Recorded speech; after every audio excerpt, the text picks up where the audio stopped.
Hey everybody, what's up? Welcome back to the channel. Today we are here with our first build update on the Fantasy Ecto-1A. I've talked about this in past videos. This is the version that I am coming up with that would kind of fill in between after Ghostbusters 2 and before, way before Afterlife. And I'm to a point here where I kind of wanted to show you guys one of the upgrades that I'm doing on not just this car, but I'm going to be doing it on all the cars, is doing these thinner wheels here.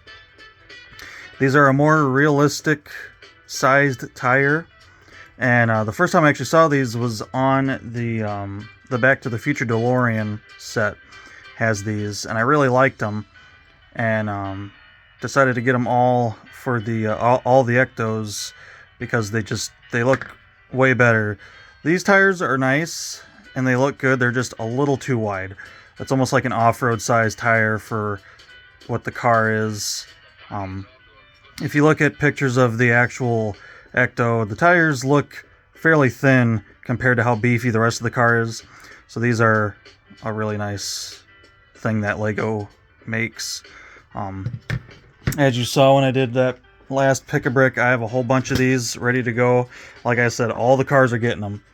And what this car is going to kind of help me with is what changes I need to make to get things working. So like my axle lengths, I can kind of get that figured out right now. I shouldn't have to change the rear axles on any of the cars. I do have to see how one of the let's see where it's at here. I put them somewhere and I can't remember where I put them.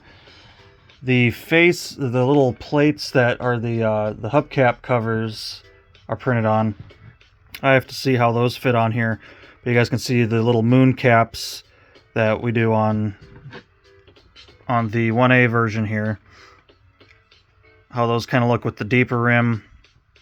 And I had to kind of think of how to make these work with these more shallow rims, because I don't have the room to build exactly how they are, because they're using one of these round plates right here and then using one of these sliding tiles on the back of that, and that slides onto the axle. Well, I don't have all the room for this bulky piece anymore, so what I'm actually doing here, and I'll see if it'll actually slide off,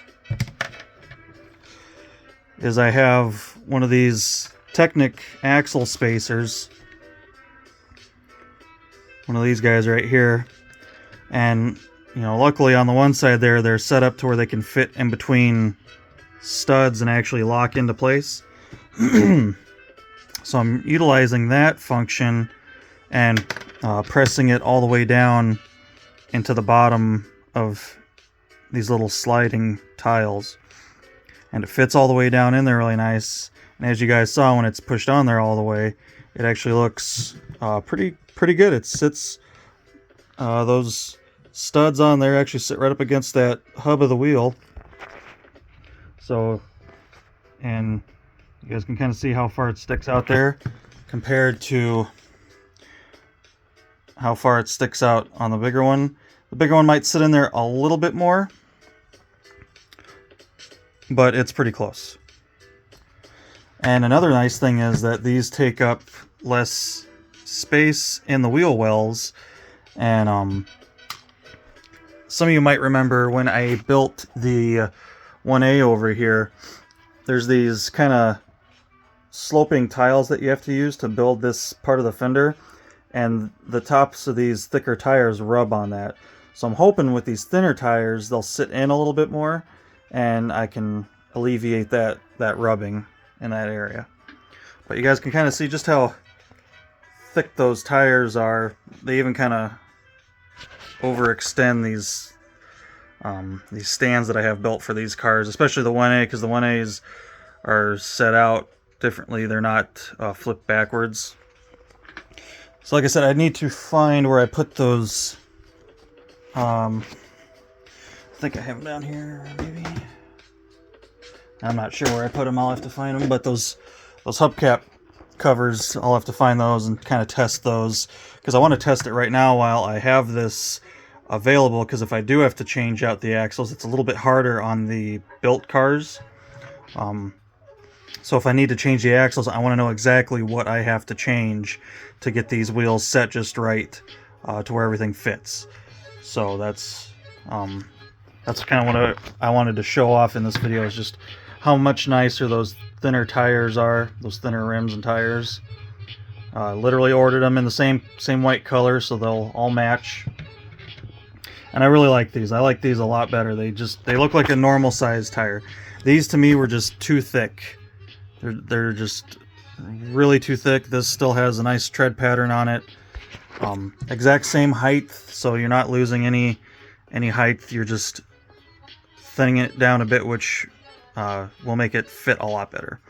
Still using the same offset, which actually kind of puts it away from the frame a bit, because that rim's not so deep on the back. So it kind of puts it right in a nice middle area. Basically where the center of this thicker tire is where this whole tire sits, so it's really nice. So you're saving room, you know, not a lot of room, but you are saving room on both the front and backs with how these are set up. So but yeah, I figured I'd show you guys that, just so you all know what I have going on with these new wheels. I really like them. I think they're going to work out really nice. They're going to look way better on the car. The car won't look like it has these super beefy tires for no reason. So so that's it for this video, guys. Just a little kickoff to this Ecto-1A Fantasy build, and some things that we'll be upgrading on all the cars. So hopefully you guys enjoyed the video, and until next time, take care.